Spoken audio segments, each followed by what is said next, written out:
Nous, là, on a toujours été bien au sein de cette entreprise.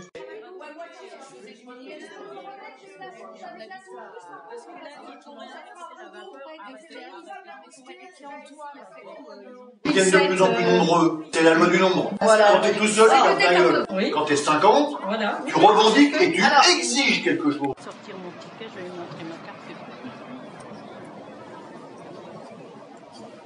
Au niveau de l'embauche, moi par exemple, père, mère, grand-mère, grand-père, arrière-grand-mère, RATP, j'ai mis 2 ans pour rentrer. Oui, pour rentrer. Mon beau-frère a mis 2 ans aussi pour rentrer à la RATP. Et d'autres gens, Ben machin, ils sont rentrés en moins de 2 mois. La RATP voulait embaucher les mêmes gens que mon transport. Le PDG de la SNCF ne s'oppose pas au port du voile pour ses agents si c'est le reflet des clients de la SNCF. Comme on dessert des quartiers dits sensibles, on embauche des gens issus de cette même catégorie.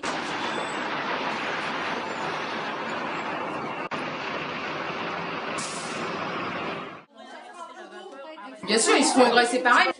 J'ai des clients à qui je parle, qui se plaignent, qu'ils ont des chauffeurs agressifs envers eux.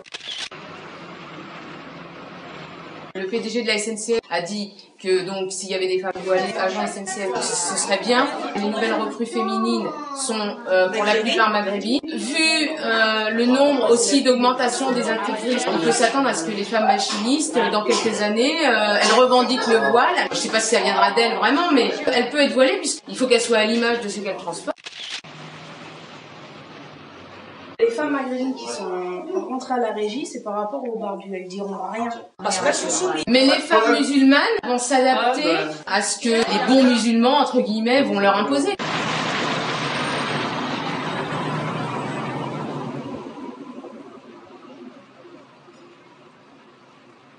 Nous-mêmes, on se soumet. Moi-même, je me soumets. Moi-même, je ne dis rien quand le mec, il me serre pas la main. Parce qu'on est des femmes, on m'a dit que c'était par respect. Et aussi, parce que les femmes sont prises des regards agressifs de tentation et source de turpitude. Insultée, de chienne, de pute.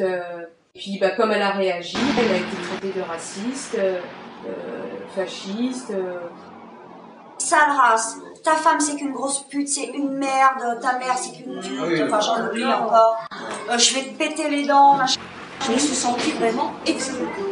Le moins que rien. Le problème, il est là, c'est qu'on laisse tout faire parce que vous êtes majoritaire. On est quand même une entreprise où on est vraiment minoritaire. On est 7-10%. Au bout de tant d'années de mépris, moi je me sens sale. À chaque fois on me rappelle que je suis impure, à chaque fois on me rappelle que je suis sale, à chaque fois on me rappelle que je suis inférieure. Donc à la finale je vais même plus les voir. Et donc je finis par m'isoler moi-même.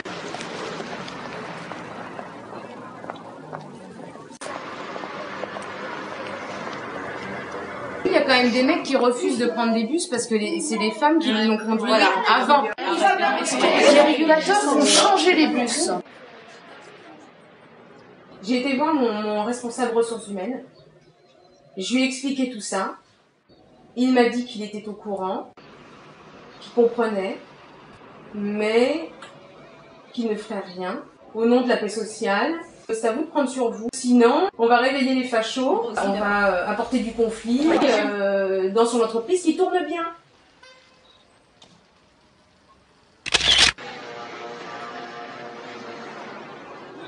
Et donc, si je les écoute, il faut que je ferme ma gueule. Voilà.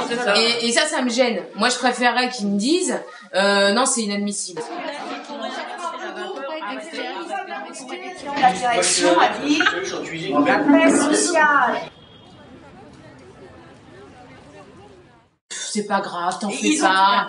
Passe au-dessus de ça, prends sur toi. Nous, on devait dire à eux, sale race, à mon avis, on se fait virer. Le régulateur a dit tu ne veux pas prendre le bus derrière ta collègue, tu rentres chez toi et tu ne seras pas payé. Et là, soudainement, le mec a fait ben bon, finalement, je vais quand même conduire. Ils travaillaient énormément dans les transports justement parce que ça leur permettait de prier. Il y a des prières qui sont effectuées sur le lieu de travail. pendant les horaires de service, dans les bus même. Plus dans le travail. Moi, je vois les gens le vendredi veulent plus travailler entre midi et 15h. Le ramadan, ils seront pas là. Ou alors, ils veulent travailler que le matin. Et un gardien, quand vous ne voyez pas dans sa loge, il utilise notre salle de repos pour aller faire sa prière. Le régulateur a vu quelqu'un dans le bus, il a fait un rapport. Il a été convoqué chez il a dit, tant que ça gêne pas les départs, Voilà. on peut rien dire.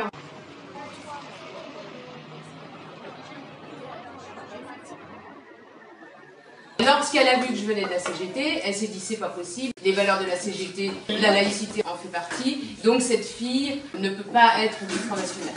La religion est omniprésente à la RATP. Là, ça commence vraiment à me chauffer les C'est oreilles. ça. Ça va partir au clair. Ça prend de l'ampleur. Il y a une ambiance pourrie à la RATP.